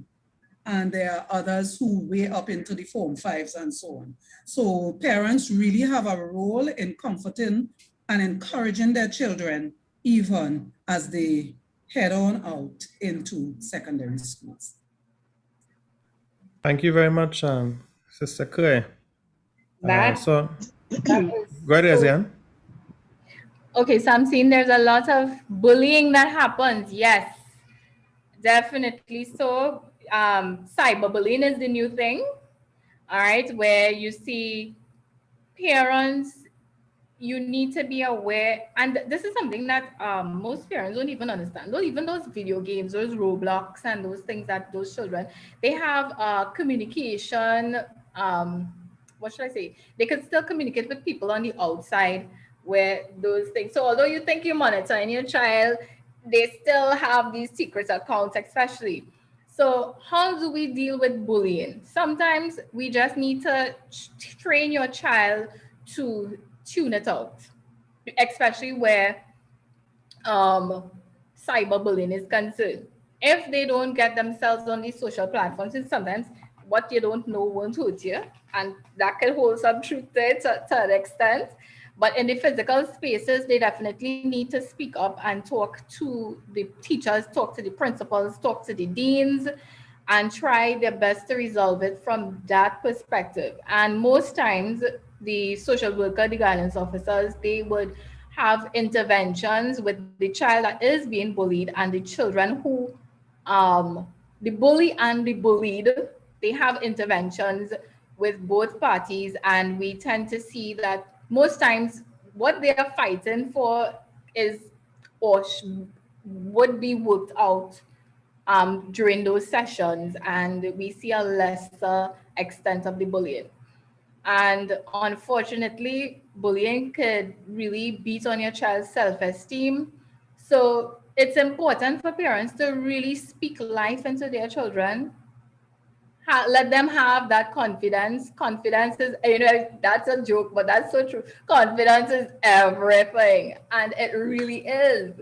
All right. If a child shows that they are assertive, if the child shows that they're confident, they have a good self-esteem, chances of them being bullied would be lesser. I'm not saying it's impossible, but it's lesser when the child have good confidence, good self-esteem. So you as a parent could probably work on that and speak to administration. Do not wait. Speak to administration if you realize your child is being bullied. And once again, it goes back to if your child feels comfortable with sharing that information with you, because sometimes students are being bullied and they don't want to tell their parents because they're more afraid of what mommy or daddy will think of me rather than let me tell somebody and get this sorted out, because they really don't have the self-esteem to do that. All All right. right. Yep. Let Thank me you very just much. chime in here Sure, go ahead.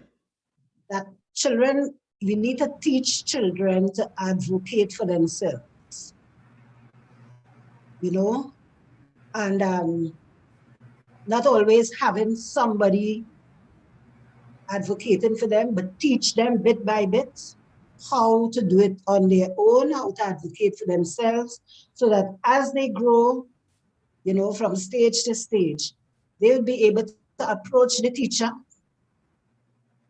without fear, approach the principal. And so that helps, but it has to take some teaching. Parents Yes, and that's why I said confidence. If the child has a really low self-esteem and low self-confidence, they don't want to approach anybody, and they don't want to be assertive or you know, try to be an advocate for anybody inclusive of themselves.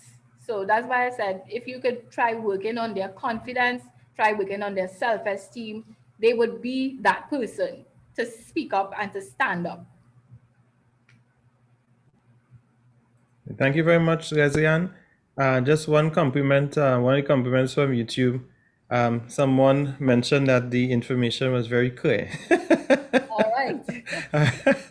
Well, I'm talking very loudly. The information was very clear. I think being it concise and to the point and very easy to understand. Any closing comments as before we go to the final stage for this evening?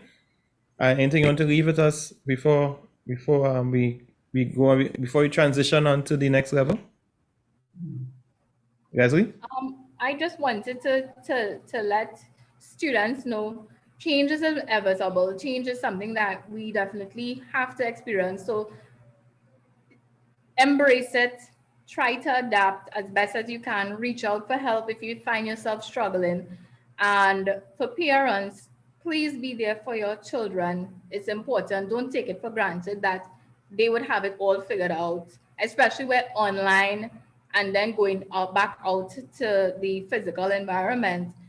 They don't have it all figured out. So be there to help them through every step of the way. And even as a parent, if you too struggling with navigating and understanding, you know, this new era, please reach out to somebody. And I think, as I said before, church is very important. I think church really have a good network where you can reach out to pretty much any member in church.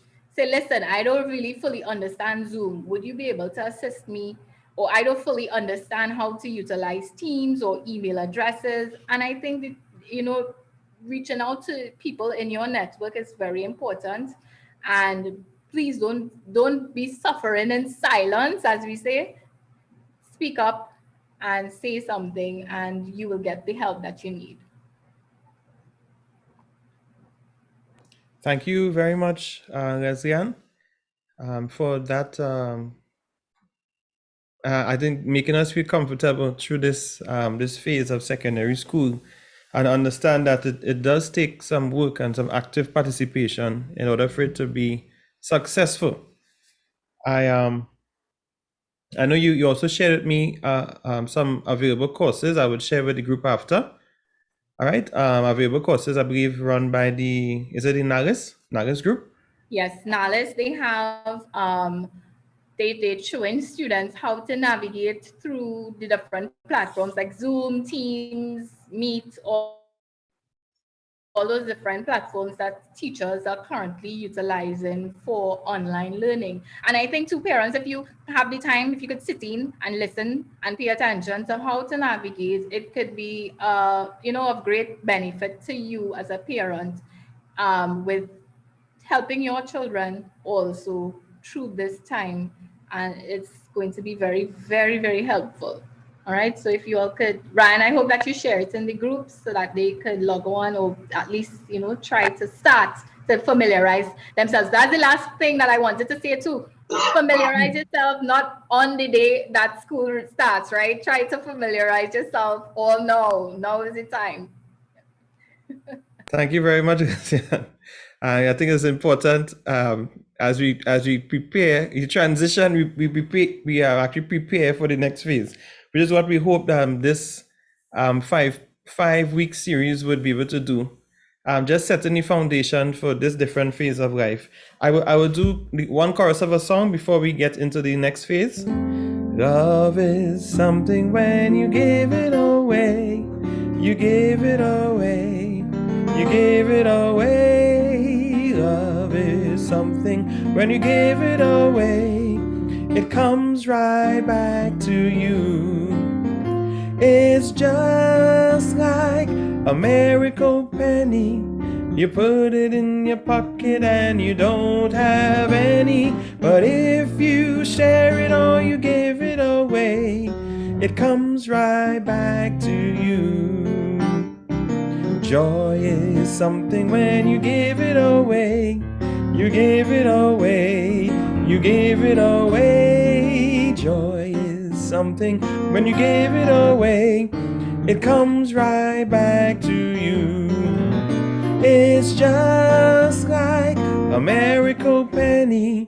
You put it in your pocket and you don't have any. But if you share it or you give it away, it comes right back, comes right back, it comes right back to you.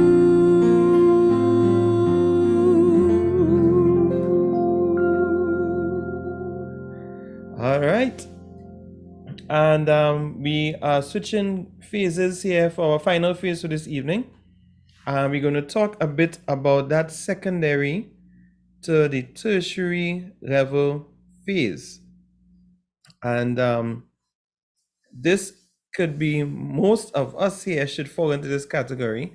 Well, at least adults, because we always in this, once we leave secondary, we always in this phase, at least until we even when we pick up careers. And our next guest this evening, a young lady by the name of Miss Amanda Lewis. She is the founder and the managing director of Phoenix Transformations, and she has over 10 years specialized experience in the field of education and corporate communication. She holds a degree in communication studies with sociology and a master's in human communications from UWI St. Augustine. She's an advocate for academic, social, community, and corporate development with experience in events and project management, corporate storytelling, public speaking, media, and client relations. As an entrepreneur, her mission is to assist professionals to find and hone their entrepreneurial power and design career aligned to their purpose. Adopting the sobriquet career songwriter, Amanda shares career-related tips, tricks, and stories which she refers to as songs. This name stems from her passion for music and the power it holds to teach, heal, and transform lives.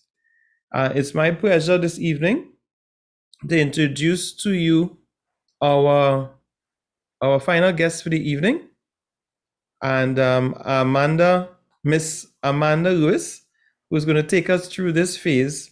And Amanda, just let you know, you have a Zoom audience, a small Zoom audience, and a wider YouTube audience. All right. So Amanda, are you there? I am here. Are you hearing me well? Hearing you well. All right. Good evening, Ryan. Thank you for that introduction. Thank you, everyone. Leslie, I must say you took me back down memory lane. I have to say that I enjoyed your thorough presentation. All right, guys, so let me get into it. I'm going to share my screen. And if you could just let me know, Ryan, when you're seeing it. I know when others are seeing it as well.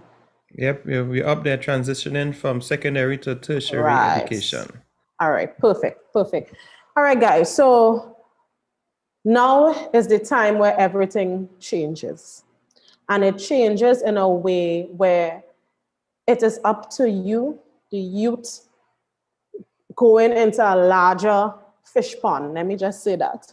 You're jumping out of the safer fish pond into the larger one, and that is tertiary institutions for your tertiary education. Now, my experience before I getting into this presentation, this infographic, my experience making that transition was, of course, it was eye-opening. It was a culture shock because now you are accustomed having, as Leslie would have mentioned, teachers or persons kind of holding your hand in primary school and whatnot, and then you might have some level of that in secondary school. However, in tertiary, when you go into the UE and the SPCS and the UTT, any tertiary institution, you are now a young adult and you're expected to read for your degree. You're not expected to ask the teacher a question every minute, or to literally look like you want someone to coach you all the time.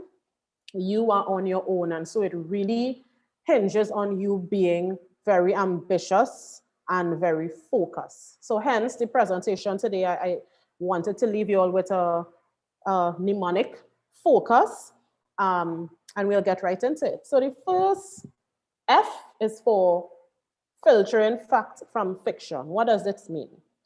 When you have completed your CXE or you have completed your A-levels, right, you are now in a position, well, you have to be choosing your degree. You would have went into the university to submit your grades and you have an idea on what it is you want to do. My advice to you and to the parents who are with us, please be very careful in your selection. So you're being very careful with the institution you choose to select, simply because you want to make sure that they are offering not only the subject matter that you're interested in, but it is an environment. You have done your necessary research on the type of education, the culture of the lecturers, the environment, everything. We spoke about values. We spoke about having that spiritual foundation. And you want to make sure when you go into that tertiary scape, you do not lose your values, your spirituality. So in addition to the actual subject, make sure that there's some type of alignment with the institution that you choose. Also, the degree. I have seen, guys, so many times, young persons making the grave mistake of just selecting a subject because they like it, because their parents encourage them to do it, without any real research and soul searching on what it is they really want to do and where they can make an impact. So for example, I'll give you my personal example. When I started off at the UE St. Augustine, Spanish was my degree. But to be fair, this is the subject that I actually got accepted for. It was my second choice. My first choice was psychology. And so that didn't work out. I started a full year at UWI doing a Spanish degree because I was more of a language student and I really, really love Spanish. What happened at that time, I failed a subject by 3 marks and made a request for them to do it over and whatnot, because in tertiary you are afforded that, right? You could query your grades, but it was still denied. And so at that point, I decided I wanted to switch majors from Spanish to communication studies, simply because I do not want to spend an extra year. So the degree at that time would have been 3 years. And if it is, I had to do over the subject I failed, it would mean that I stay there another year because it was a year-long course, right? This in itself just put a lot of stress and pressure on me because at that age, I was on a timeline. Like I want to finish my degree and then start to work. And you know, when you're young, sometimes you have all these ideas and dreams and hopes for yourself, but without the proper guidance and without doing the proper research, you know, you end up in some issues, right? So just be very careful from the get-go what degree you want to go into. It's very important. and of course, your career choice. Guys, at this stage, it is not wise to just select something because it sounds nice. Select a career path or a job because you're here, you're getting real money to do that. No, it's very, very important to be very mindful of your career. From as early as this age, you're entering tertiary at 18 plus, be very mindful of it, and I'll tell you why. We have so many persons, and I'm sure my adults here on the Zoom would agree with me, who enter into jobs that they are not properly aligned to. They do a degree in whatever subject area, go into the workplace, and then realize that whatever they thought they had before, it's no more. There's no alignment, there's high level of stress, there's feelings that they're not operating in your purpose and your passion. And so you don't want that added stress in your 30s and 40s, when at that point you would want to be thinking about retirement and what you want to do. So I'm here telling you from my experience, from my clients' experience, it's important to design a career path. We'll go down into that just now. Design a career path from now as you pursue tertiary education. So the O in focus stands for occupy. Occupy your time wisely. You see, time management, and I don't know about you guys, but to me, I find time moving extra fast these days. Like you blink, 2 hours pass. And don't even get me started on the evening time. From 6 to 12, it's like 1 hour, it seems, right? So you are so responsible for your time. Your time is your currency. And it's your most useful resource, right? The time you choose to spend on social media, the time you choose to spend on, of course, when the country opens back some more, out with friends, going to cinema or wherever, the freedom that you are afforded as a young adult. While that is important to have balance in your life, it's very important as a tertiary student, as you transition, you'll realize that every second counts. And it's not to scare you, and it's not to tell you that it's so militant that you just have to be on the books all the time, but it's to get you aware, to sensitize you on the importance of managing your time. It won't just be a schedule. So schedule with your courses. Most times for a degree, it's 4 to 5 courses a semester. So it's not just your academic schedule. You have to create a timetable for yourself, for your self-care, for time to practice your faith, whatever it is, time for family. You know, you need to factor these things in and just be very careful with your time management. For me, what worked for me is journaling. I journal a lot, and I had a timetable, right? Of course, we fall short because we are young and we're living in the moment. Everything is happening. The place is very noisy, but you have to have the control over yourself. You have that autonomy over yourself, so use it wisely.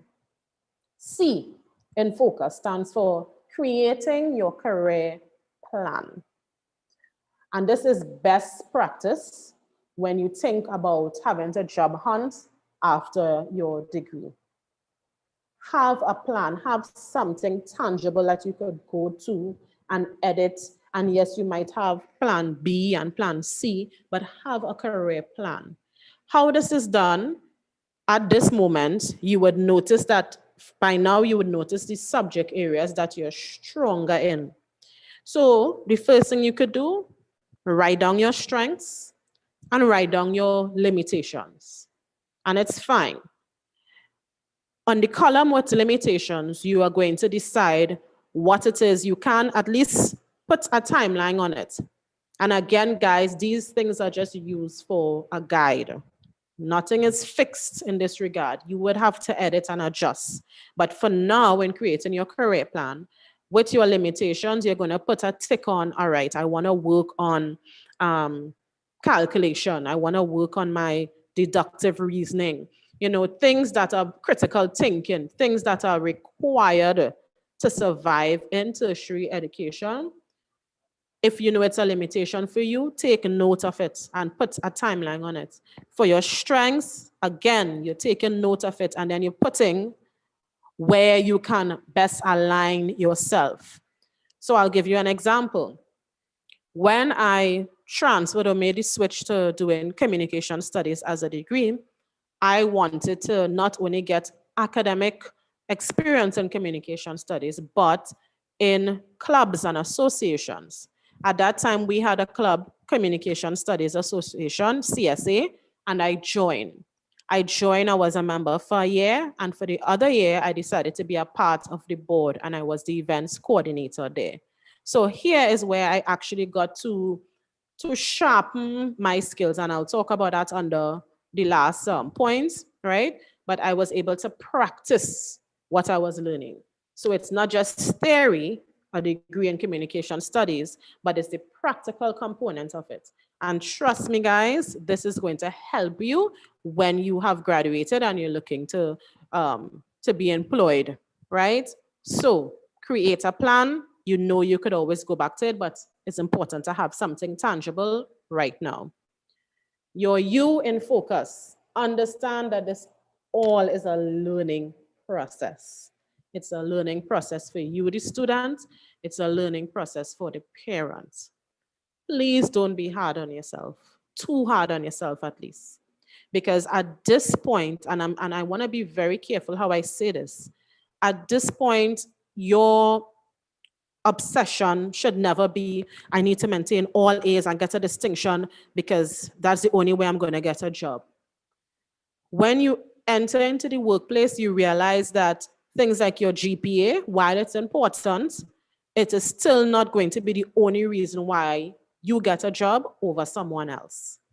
That other person whose GPA might not be that high, they could get the job over you just based on one, their involvement in extracurricular activities, two, their willingness to learn. Their willingness to learn and adapt and grow. That is what employers look for. So for you to be very hard on yourself to maintain a certain type of academic performance, you're basically shooting yourself in the foot. And we don't want that. We want you to understand it's a learning process. Take note. You realize that you stayed up all night studying and you still didn't get the grade you wanted. All right. Now you take note, I'm going to adjust that. Maybe it is I didn't get enough sleep, so I wasn't able to perform well in the exam. You know, just take more notice of yourself and your body and how you think, right? This is such an exciting time in your life, tertiary education. It is the opportunity for you to learn and discover you. Things that you never thought you could have done, you will do it in tertiary education. Because again, it's not just about the academic experience, but about self-mastery, learning the things that you need to learn to be a better person. And last but not least, S in focus stands for sharpening your skills. So for example, well, I'll reflect to the example I gave before. Besides your degree, get involved with clubs. Get involved with clubs, right? See opportunities where you could volunteer. So for example, if it is you're doing a degree in social work, right? There are opportunities that you could go, whether it's in the hospital or whatever NGO, where you could go and volunteer just to be a part in that volunteering with your degree in social work. So you're getting that theoretical knowledge, but you want to practice what you learn. Do it and you would see a difference and you would see how that will enhance your success in being employed after you graduate. Employers want to see how involved you are and how you have implemented the things that you learn in other areas in your life. So I'm pleading with you guys. Look for every opportunity to sharpen your skills because this is you're only going up from here on, right? Everything that's all the knowledge that you have acquired, all the subjects and the courses that you realize you're good in and you have an interest in, look for opportunities outside of academia to use and enhance those skills and that knowledge. Yeah, so I know, well, my presentation was pretty short. I said I'm not going to do slides. I just want to talk on one page, but I am open now for questions, and I'm sure that it will open us up to some other areas as we, discuss transitioning from secondary to tertiary education. So Ryan, thanks. Thank you very much, Amanda. Well appreciated with the focus. Anytime I see focus, it reminds me of two things. For me, because I wear glasses, I understand what I could see the word focus practically, and every time you go to the optician, they always switch lens, and you see better in A, you see better in B. Do you see better with 3? Do you see better with 4? So that's for me. So able to focus and see right. Additionally, I remember when they were, it's either when I was doing, sometimes in secondary school, they were showing you, showing us bio. I think it's either bio or physics, where they're showing you how light could converge, right? And Yes. and that sort of thing. And then I remember that primary school, how we use a magnifying glass to start a fire. And you go out in the sun and you have some little dry leaves, and they use a magnifying glass now, take the rays from the sun and allow it to now come to this point to create a heat source and start a fire. So yes, focus. Thank you so much for taking us through this journey. And the floor is open as we discuss this transition of secondary to tertiary education. Any takers, questions, and or comments? The floor is open.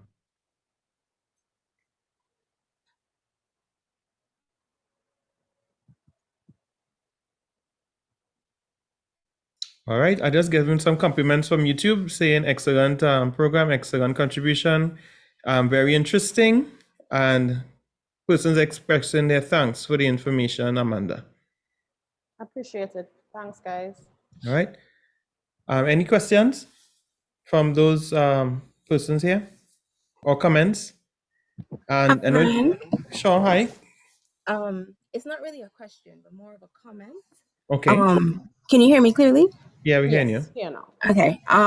When you were speaking about, I think it was the S, I can say, this is probably bad to admit, but in my freshman year, my first year, I don't actually remember when I got time to study because I was so involved in so many activities and clubs and organizations, but it really added to the overall experience. And I would definitely recommend any tertiary student, once you have the time and once you have good friends, especially, to get involved, because it's going to add so much and it's going to help you network as you leave.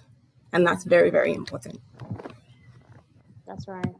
Networking, that is perfect, right? Because what we want to do, thank you so much for that contribution. What we want to create in you is not someone who is just about the book, just about academics. You come out and you graduate with your certificates, right? Your letters. You want that you are grounded to the point where you know how to network with other persons. You know how to deliver what your skills and services in different areas to make impact on our nation. So it is really a broad scope. It's not just about the academia. Of course, we want to encourage you because we want you to perform well. But one of the things that I personally I'm not too keen on is when, whether it's parents or teachers, and I'm both parents and I taught, but when we put so much pressure on the students to always maintain the grades, the A's, and if there's some sort of failing happening, we blow up, We have to be so careful with that. And students, again, as I said, don't be so hard on yourself. Go back to the drawing board and see where you could make the improvements. because now you're going to see how much education, we're already seeing it, right? The way how education is and how we have to do online classes, the dynamics are changing. And even with that adjustment, as teachers, as we are in this online space right now, we understand that it's not the same as before. We don't have that ability to be in an auditorium and feel each other's energy. And like, you know, everything is so digital. So that in itself is stressful. We don't want to add more stress on the students, and we don't want to add too much stress on the parents and teachers either, right? So thanks again for that comment. Any questions or comments, guys, that you have? I saw a comment there concerning we should have invited a wider audience. But I'll tell you what happens because of YouTube. We get lots of questions after. So that is also something that we would look forward to, because we're doing this thing over a 5-week period. I know we just saying what it is. The concept here is just that we know we're getting ready for September. And during this period, we could get lost just getting a uniform or looking to satisfy a book list and looking to do things, and you end up just satisfying those things without the knowing or without knowing how to apply yourself. So this experience here is one that it will take us over on a 5-week journey, as we at some point would bring in some persons as well to get some additional experiences with and preparation for careers and doing a resume and all the sort of things is where we want to go to with this 5-week program. So we have Leslie Ann with a question, and then the McFarlanes. Leslie? Hi, Amanda. Nice to see you again. Yes. I a little bit of advice, or should I say, it's more of a question. How would a person who just left secondary school, still quite unsure about what they want to do with themselves, how do they get back to that sort of, you know, figure it out?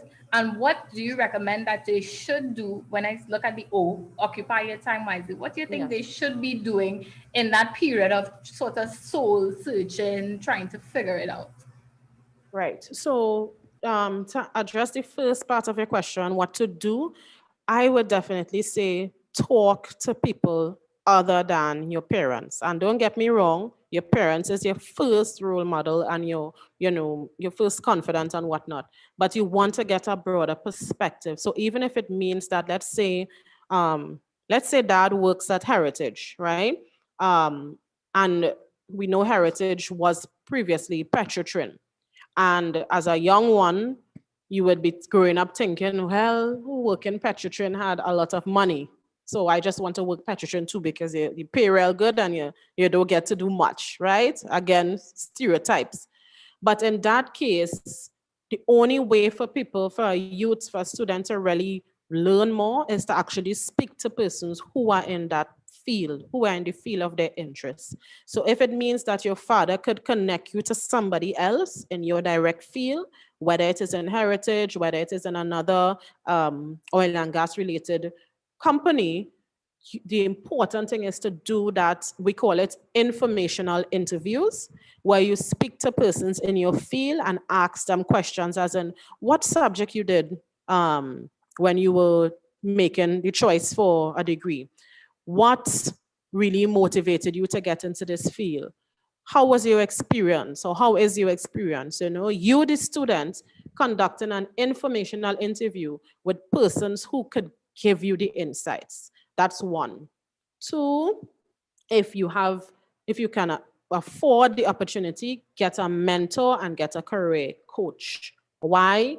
You want something that is tailored for you, not a pie in the sky. You could Google and you see some results and you just run with it.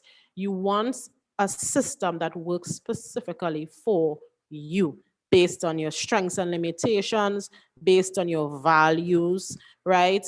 All of these things you want to take into consideration, and that would help if you have a mentor or a career coach to help you navigate, right? What was the last, Leslie, remind me, what was the last part of your question, please?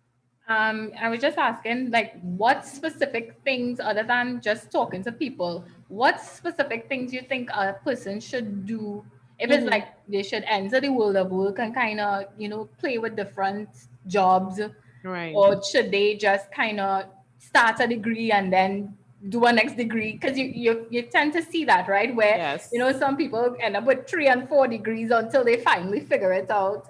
Or do we, like, what are the actual things that, although we say secondary school, you should have it, by then you should know you want to be a doctor and you'll do all the sciences, and then later in life you realize, listen, medicine, maybe not for me. I want to Yes. be more of an accountant because I don't really like dealing with people on that level. So, what are some of the actual things that we could start doing to occupy our time instead of just kind of waiting for divine intervention to Yes, kind of yes. really figure it out? Yes, I've seen it too many times, right? I will see clients who will come, I'm thinking about doing another degree because I'm not getting a job. And I say to them, would doing another degree, another 3 years, another 4 years, guarantee you get a job upon completion? And the answer is no.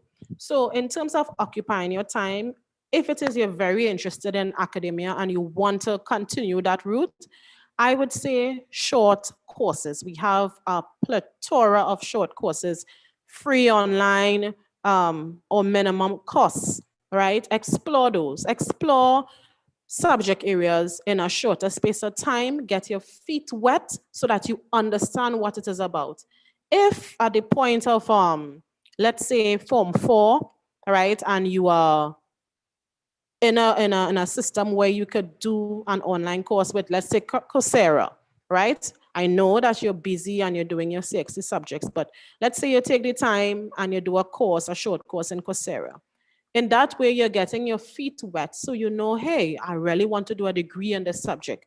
You're going in more informed as opposed to you just want to do something because you think that's the way everybody going, or you hear this career, this degree, when you graduate, you could get more money with that. The different reasons we have.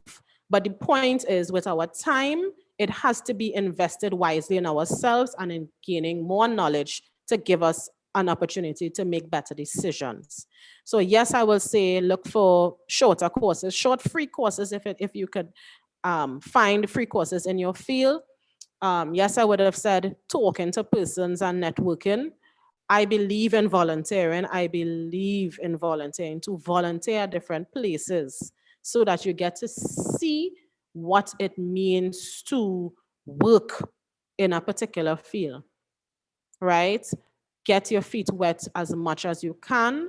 And of course, in times when you're not spent socially, make sure and maintain your feet more than ever now. You need to remain grounded because it is going to be in tertiary education, you're going to be distracted with different things. Of course, now, because I anticipate it's going to be a blended forum, so you may not have as much as face-to-face interaction as we did back in our time. However, you're still going to have a lot of things happening besides the classes. You have your clubs, you have so many things happening.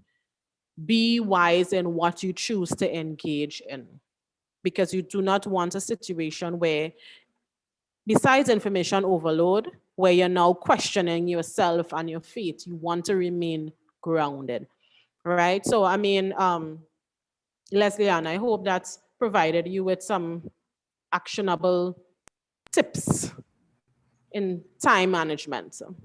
Definitely. And I was just thinking about, students, when I deal with them on a secondary school base, they sure they want to, they have all the interest, and we do all the inventories, and they have this clear idea, they want to study medicine, and they go down that path.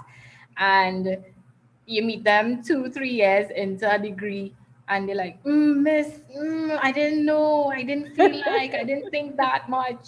So, it's good to have that insight as to, what could they really do to make sure before they enter into the actual degree program to kind of solidify, this is what I really, really want to do. That's why I kind of asked what somebody who's still kind of, iffy about a career, or should I say degree, entering tertiary, what they should be doing. You know, Rezian and Amanda, as you mentioned, that we have a testimony from via YouTube. Trisha says, I didn't figure out my career until I was in my 4th job. That's when I started my first degree. Reading career handbooks and researching about interesting careers can help as well. Thank you. Excellent. Yeah, definitely. Thanks for giving your testimony. Yeah, we have room for about just 2 more comments and then we wrap it up. Hey, Ryan, can I go? Go ahead. Yeah, I had a question. Are there like specific assessment tools to help provide guidance in selecting, the better career choice on the first time? I would say, now what I will do is send Ryan a list, and I know that he will be able to disseminate it to participants here and on YouTube. But there are resources online if you Google and you're doing an occupational alignment test. There are many names for it, but what it is basically, it's a quiz and it asks you certain things to ascertain what are your interests, what are your strong points, right? And what is your life/career purpose. And it will provide you with suggestions on what you could pursue, right? I also suggest, besides external resources that you could get on Google, like personality tests and those occupation match tests, I recommend doing some personal reflection. And it helps when you could even revisit childhood. So yes, you're a young adult now, but I'm talking about you sit and you reflect on what it is you really like to do as a child, as in between 7 to 6 to 10, what it is you really enjoyed doing. Was it something that you did that your parents were able to encourage you and they saw how happy you were, how good you are with it, but because of your schooling, you decided to drop off? Reflect on it. Is it something that you could pick up and incorporate it into a career, right? Another thing that I would say to reflect on is purpose. You're never too young and you're never too mature to reflect on what your purpose is. Because many of us go through life just thinking, look, we just have to get a degree or finish your education, get a job, mind your family, and that's it. And we lose sight of what it is we were all placed on this earth for. So personal reflection, like that's my mantra. Reflect on what is your purpose. Of course, all the answers won't come now because you're young and you're going through the process. But when you start early, it gives you an opportunity to see more opportunities, to see how you could align yourself better rather than waiting until you're much older and it's harder to make a decision, such as leaving a job because you don't like it, because you have a family to take care of. So as much as myself and my colleagues who have gone through the system could come in here and tell students and give advice, we understand that you have to go through your process and make mistakes, but we're just reminding you and giving you a heads up. Hey, you're going to have a level of autonomy on yourself. This is no joke. And you're going to have to navigate a little wisely, more wisely than we did, because you guys are faced with so much more noise. You understand? So yes, Miss McFarlane, right? I hope that Very helpful. yeah. Appreciate it. Thank you. You're welcome. Thank you very much, Amanda. And we leave room for one more contribution, and then we would wrap things up here. Again, Amanda, thanks in advance for the way in which you took us through this phase. And I say this is it's not something that we've done before, at least this sort of programming. And I'm looking forward to the end result in the next few weeks to see how the conversations would go. And as now you have helped us refocus our minds so that we can be better prepared to enter this phase, or even if we are in this existing phase, where we could do things more strategically to the benefit of the greater end result. To know exactly that we could be in a career, something that we could be passionate about, and something that would be worthwhile. All right, I really appreciate it. Any other final thoughts, or you could leave any comment with us before you go? Amanda? Yes. I would thank you again, Ryan, for the opportunity. It was a pleasure just seeing some of my colleagues here. I mean, we shared spaces at the open campus, Amanda and Leslie Ann. And also, I really want to commend you and your team for putting on a program such as this, especially now, right? And giving students the ammunition and parents the ammunition that is needed as they transition into the next step. So my part and advice as a career coach would always be for students to be mindful of what it is they are doing, do everything with intention, and not just because this is what they heard or because my colleague is doing it.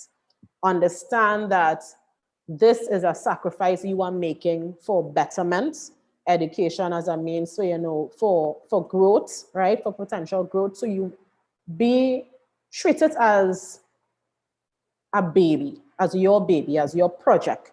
And you just want to take care of it throughout the years that you'll be spending in tertiary life and beyond. Treat it with care, understand that changes would occur, be ready and prepared for them, and just be ready to show the world your light and your purpose. Because we know, and we always say this cliche term, the children are our future. But guess what? It is the truth, right? Whether we say it's cliche or not. So as much as possible, as Ryan and team, and we do have platforms such as this to talk about what to expect, you too have to do your own personal work and remain grounded in yourself. Yeah, so that will be my parting advice. Thank you very much. Thank you very much, Amanda, again for being so willing to come in. Because just give some foundation. It was only just last week that some of us, the young team, the AY Council would have, the Youth Council would have had this conversation, and we decided to start the following week. So this is just the initial part of our preparation, and thank you so much for responding to the invitation. To you, Chelsea, and to Leslie Ann, we are really, really, really grateful. And we look forward to what comes out of this with the follow-up conversations, knowing that we usually get lots more comments and commentary via our YouTube platform. Again, so thank you very much. I really appreciate it. At this time, I ask that we bow our heads for prayer. Lord, we are so grateful for the opportunity this evening where we were able to kick off this program called Transitions. Lord, we thank you for the encouragement and the inspiration. We also thank you for the willingness of those who competently presented to us this evening. I pray, Lord, that you would continually work with them, and as they pursue their dreams and their goals, you would provide for them, and they will also remain faithful to you, knowing that you are the source of their strength. Help us, dear Lord, as we go on from day to day, that our thinking would be clearer and our goals would be so refined so that we can be best fit for service. Help us to have a wonderful evening and a wonderful week ahead. This is our prayer in your matchless name. Amen. All right, everyone. And just a reminder of some upcoming events. I will do a little outro. And to let you know, to members of the Point Fortin Church Board, there's a meeting at 6 p.m. on Sunday evening. All right? Meeting at 6 p.m. on Sunday evening. All right, God bless you all. Have a good evening, everyone, and thank you very much. Thank you. Guys, take care. Amen.